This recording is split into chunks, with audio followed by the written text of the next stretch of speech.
ഉണ്ടാക്കാൻ വേണ്ടിയിട്ടുള്ള ഇൻഗ്രീഡിയൻസ് ആണ് ഇതൊക്കെ. ഇതിൽ ആദ്യത്തേത് പച്ചരി, 1.5 കപ്പ് പച്ചരിയാണ്. ഈ ഒരു കപ്പാണ് മെഷറിംഗ് കപ്പായിട്ട് യൂസ് ചെയ്യുന്നത്. 240 ml ഈ ഒരു കപ്പിന് 1.5 കപ്പ് പച്ചരി. അതേ കപ്പിന് 1/2 കപ്പ് ഉഴുന്നുപരിപ്പ്. പിന്നീട് 1 ടേബിൾ സ്പൂൺ കടലപ്പരിപ്പാണ്. 1/2 ടീസ്പൂൺ ഉലുവയും കൂടി എടുത്തിട്ടുണ്ട്. അപ്പോൾ ആദ്യം തന്നെ ഈ കാണുന്ന ഇൻഗ്രീഡിയൻസ് എല്ലാം നല്ലപോലെ കഴുകിയെടുക്കട്ടെ. എല്ലാ ഇൻഗ്രീഡിയൻസും നന്നായി കഴുകി, പച്ചരി കഴുകി അതിന് കുതിരാൻ ആവശ്യമായി നല്ലപോലെ വെള്ളം ഒഴിച്ചു കൊടുക്കണം. കുറച്ച് വെള്ളം ഒഴിച്ചു കൊടുക്കരുത്, നന്നായിട്ട് വെള്ളം ഒഴിച്ചു കൊടുക്കുക. അപ്പോൾ പച്ചരിയും ഉഴുന്നുപരിപ്പും കടലപ്പരിപ്പും ഉലുവായും ഒക്കെ ഒരു 5 പ്രാവശ്യം കഴുകിയതിന് ശേഷം ആവശ്യത്തിന് വെള്ളമൊക്കെ ഒഴിച്ച് വെച്ചിട്ടുണ്ട്. ഇനി 6 മണിക്കൂർ ഇത് കുതിരാൻ വേണ്ടി വെക്കണം. അപ്പോൾ 6 മണിക്കൂറിന് ശേഷം നമുക്കിത് അരക്കാം. ഇത് അങ്ങോട്ടേക്ക് അടച്ച് മാറ്റി വെക്കാം. നെയ് റോസ്റ്റിന് വേണ്ടിയിട്ടുള്ള ഇൻഗ്രീഡിയൻസ് എല്ലാം കുതിർത്തിട്ടിട്ട് ഇപ്പോൾ ഒരു 6 മണിക്കൂർ കഴിഞ്ഞിട്ടുണ്ട്. അപ്പോൾ ആദ്യം തന്നെ ഞാൻ ഉഴുന്നുപരിപ്പും പിന്നീട് കടലപ്പരിപ്പും ഉലുവായും കൂടി കഴുകിയെടുക്കട്ടെ. ഫസ്റ്റിൽ അരക്കേണ്ടത് ഈ 3 ഇൻഗ്രീഡിയൻസും കൂടിയാണ്. അപ്പോൾ ഇത് 3ഉം കൂടെ കഴുകി ഒരു സ്ട്രെയിനറിലിട്ട് കൊണ്ടുവരട്ടെ.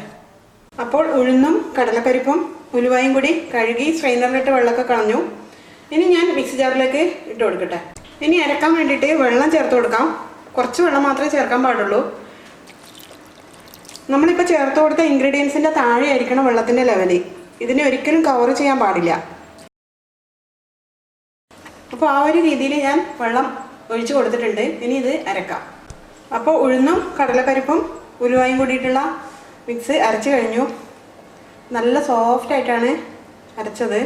ഇത് കണ്ടില്ലേ, നല്ല തിക്ക് ബാറ്ററായിട്ടാണ് അരച്ചത്. വെള്ളം കൂടുതൽ ചേർക്കാതെ തിക്ക് ബാറ്ററായിട്ടാണ് അരച്ചത്. ഇനി ഞാൻ ഇതൊരു വലിയ പാത്രത്തിലേക്ക് ഷിഫ്റ്റ് ചെയ്യട്ടെ. അപ്പോൾ അരപ്പ് നമ്മൾ ഒരു വലിയ പാത്രത്തിലേക്ക് ഷിഫ്റ്റ് ആക്കിയിട്ടുണ്ട്. ഇതങ്ങോട്ടേക്ക് മാറ്റി വെക്കാം. നമ്മൾ ഈ അരച്ച മിക്സിയിലേക്ക് പെട്ടെന്ന് തന്നെ ഇത്തിരി വെള്ളം ചേർത്ത് കൊടുക്കാം. കാരണം ഈ ഉഴുന്നുമാവ് ഇതിൽ പറ്റിപ്പിടിച്ച് കഴിഞ്ഞാൽ പിന്നെ കിട്ടാൻ ഇത്തിരി ബുദ്ധിമുട്ടായിരിക്കും. അപ്പോൾ പെട്ടെന്ന് തന്നെ കുറച്ച് വെള്ളം ഇതിലേക്ക് ചേർത്ത് ഒന്ന് കഴുകി അവിടെ വെക്കാം. അല്ലെങ്കിൽ ഇങ്ങനെ വല്ലാതെ ഡ്രൈ ആയി പോകും. നമ്മൾ അരി അരക്കാനാകുമ്പോഴത്തേക്ക് ഇത് വല്ലാതെ ഡ്രൈ ആയി പോകും. അപ്പോൾ കുറച്ച് വെള്ളം ഒഴിച്ച് ഞാൻ അങ്ങനെ വെച്ചു. ഇനി നമുക്ക് കുതിർത്തിട്ടിട്ടുണ്ടായിരുന്ന അരി ഒന്ന് കഴുകി ഡ്രെയിൻ ചെയ്ത് കൊണ്ടുവരട്ടോ. അപ്പോൾ ഞാനത് ചെയ്യട്ടെ. അരിയും ഞാൻ കഴുകി ഡ്രെയിൻ ചെയ്ത് കഴിഞ്ഞു. ഇത് ഞാൻ മിക്സി ജാറിലേക്ക് ഇട്ട് കൊടുക്കട്ടെ. ആദ്യം പകുതി അരി മാത്രമേ ഞാൻ ഇതിലേക്ക് ഇട്ടിട്ടുണ്ടായിരുന്നുള്ളൂ. ഇനി ഇതിലേക്ക് ഞാൻ ചേർക്കുന്നത് കല്ലുപ്പാണ്. കല്ലുപ്പ് ചേർക്കാം. ഈ കല്ലുപ്പ് ചേർക്കുന്നത് എന്തിനാണെന്ന് വെച്ചാൽ കല്ലുപ്പ് ഫെർമെൻറ്റേഷനെ വളരെയേറെ ഹെൽപ്പ് ചെയ്യുന്ന ഒരു ഇൻഗ്രീഡിയൻ്റ് ആണ്. അപ്പോൾ കല്ലുപ്പ് ചേർത്ത് നമ്മൾ അരച്ച് വെച്ച് കഴിഞ്ഞാൽ ഈ ബാറ്റർ ഫെർമെൻറ്റേറ്റ് ആവാൻ വേണ്ടി അത് വളരെയേറെ ഹെൽപ്ഫുള്ളാണ്. അതിന് വേണ്ടിയിട്ടാണ് ഞാൻ കല്ലുപ്പ് ചേർത്തത്. ഞാനിപ്പോൾ ഒരു ടീസ്പൂണോളം ചേർത്തിട്ടുണ്ട്. ഇനി നമ്മൾ രാവിലെ മാവ് ഒന്ന് മിക്സ് ചെയ്തതിന് ശേഷം നമ്മൾ അരച്ച് ഫെർമെൻ്റൊക്കെ ചെയ്തതിന് ശേഷം മാവിൻ്റെ ഉപ്പൊന്ന് നോക്കിയിട്ട് വേണമെന്നുണ്ടെങ്കിൽ ചേർത്ത് കൊടുക്കണം. ഇപ്പം ഞാൻ 1 ടീസ്പൂൺ ചേർത്തിട്ടുണ്ട്. ഇനി ഇതിലേക്ക് ആദ്യം ഞാൻ കുറച്ച് വെള്ളം ചേർത്ത് ഒന്ന് മിക്സി കഴുകി വെച്ചിട്ടുണ്ടായിരുന്നു. അപ്പോൾ അടിഭാഗത്ത് ഇത്തിരി വെള്ളമുണ്ട്. ഇനി അല്പം കൂടെ വെള്ളം ഞാൻ ചേർക്കുവാണ്. ഈ അരിയുടെ താഴെ ആയിരിക്കണം എപ്പോഴും വെള്ളത്തിൻ്റെ ലെവൽ. അരി കവർ ചെയ്യുന്ന വിധത്തിൽ ഒരിക്കലും വെള്ളം ചേർത്ത് കൊടുക്കരുത്. അപ്പോൾ ഇപ്പോൾ ഏകദേശം അരിയുടെ താഴെയായിട്ട് വെള്ളം കിടപ്പുണ്ട്. ഇത്രയും വെള്ളം ചേർത്ത് അരച്ചാൽ മാത്രം മതി. അപ്പം ഞാൻ ഈ ഫസ്റ്റ് ബാച്ച് അരി ഒന്ന് അരക്കട്ടെ. അപ്പോൾ ഫസ്റ്റ് ബാച്ച് അരി ഞാൻ അരച്ച് കഴിഞ്ഞു.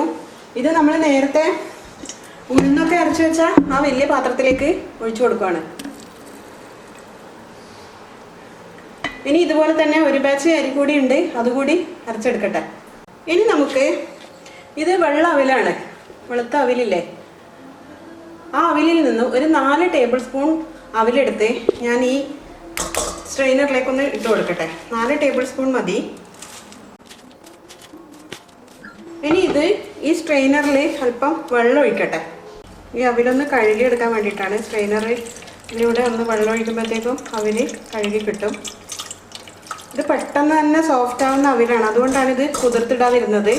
ഇതിപ്പോൾ വെള്ളം ഒഴിക്കുന്ന വഴി തന്നെ അതങ്ങ് സോഫ്റ്റായി കഴിഞ്ഞു. ഇനി ഇത് മിക്സി ജാറിലേക്ക് ഇട്ട് കൊടുക്കാം.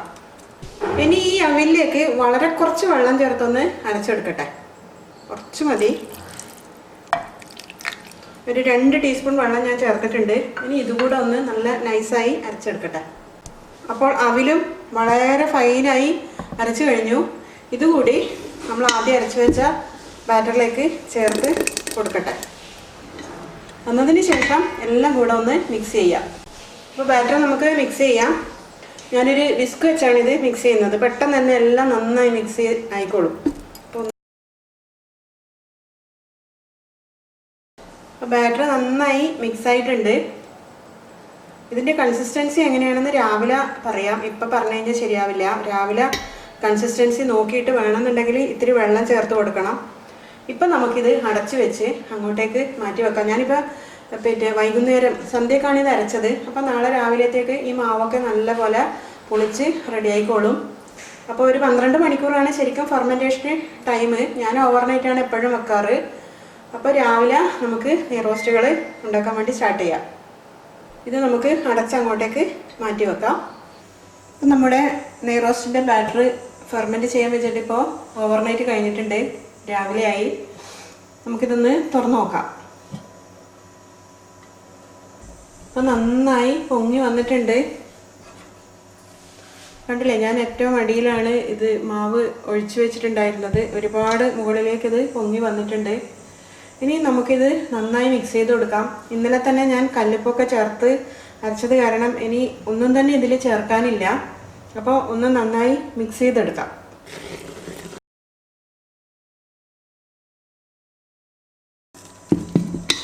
അപ്പോൾ ബാറ്ററിൻ്റെ കൺസിസ്റ്റൻസി എന്ന് പറയുന്നത് നമുക്കിങ്ങനെ ഒഴിക്കാനുള്ള ആ ഒരു കൺസിസ്റ്റൻസി. നമ്മൾ തവയിൽ കോരി ഒഴിക്കുമ്പോഴത്തേക്കും അത് ഒഴിഞ്ഞു പോകണം. അല്ലാതെ തവയിൽ ഇങ്ങനെ കട്ട പിടിച്ച് കിടക്കുന്ന മാതിരി കിടക്കാൻ പാടില്ല. അതാണ് ദോശ ബാറ്ററിൻ്റെ കൺസിസ്റ്റൻസി എന്ന് പറയുന്നത്. ദോശ ബാറ്ററല്ല, നെയ്റോസ്റ്റ്. ഇത് വെച്ച് നമുക്ക് ദോശയും ചുടാം. നെയ്റോസ്റ്റ് ഉണ്ടാക്കുന്ന മെത്തേഡ് കുറച്ച് മാറ്റുന്നു മാത്രം.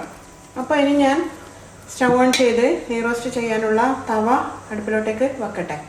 അപ്പോൾ നെയ്റോസ്റ്റ് ഉണ്ടാക്കാനുള്ള തവ നന്നായി ചൂടായി കഴിഞ്ഞു. ഇത് നോൺ സ്റ്റിക്കിൻ്റെ തവയാണ്. അപ്പോൾ കൈങ്ങനെ വെച്ച് കൊടുക്കുമ്പോഴത്തേക്കും നല്ലപോലെ ചൂട് വരുന്നുണ്ട്.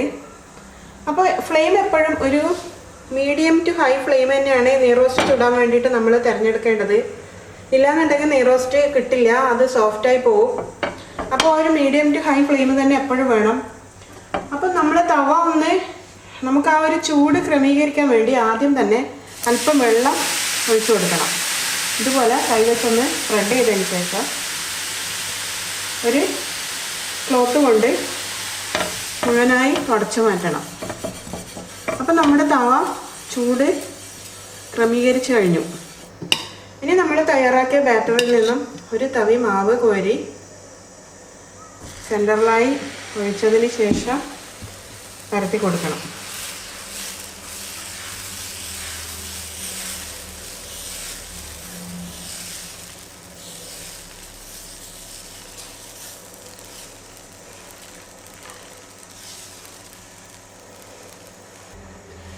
ഇപ്പോൾ ഈ മാവ് ഒരുമാതിരി എല്ലാ ഭാഗവും ആറിക്കഴിഞ്ഞു. ഈ സമയത്ത് നമുക്ക് നെയ്യ് ബ്രഷ് ചെയ്ത് കൊടുക്കാം.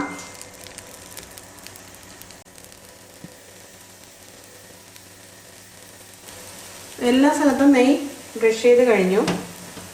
ഇനി ഒരു നല്ല ഗോൾഡൻ കളറിലേക്ക് വരുന്നത് വരെ ഇത് നമുക്ക് കുക്ക് ചെയ്തെടുക്കാം. അപ്പോൾ നമ്മുടെ ആദ്യത്തെ നെയ്റോസ്റ്റ് റെഡിയായി കഴിഞ്ഞു. ഇത് നമുക്കിങ്ങനെ ചുരുട്ടിയെടുക്കാം.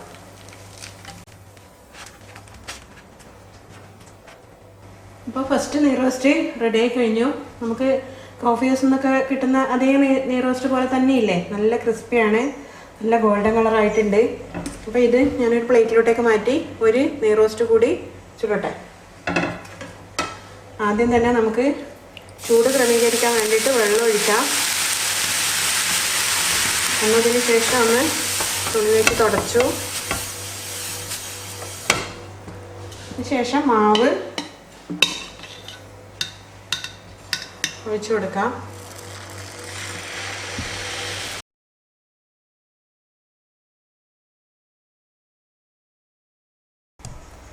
അപ്പോൾ മാവൊക്കെ ഒന്ന് ആറി വന്നിട്ടുണ്ട്. അതിന് ശേഷം നമുക്ക് ബ്രഷ് വെച്ച് എല്ലാ ഭാഗവും നെയ്യ് പുരട്ടി കൊടുക്കാം.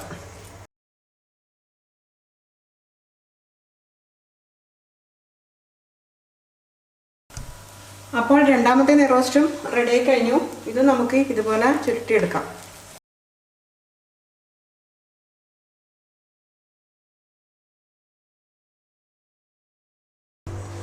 അപ്പോൾ 2 നെയ് റോസ്റ്റ് ഞാൻ റെഡിയാക്കി വെച്ചിട്ടുണ്ട്.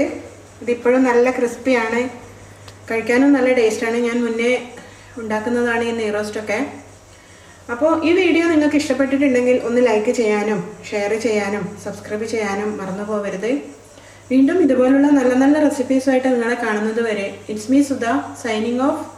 Thank you for watching my video.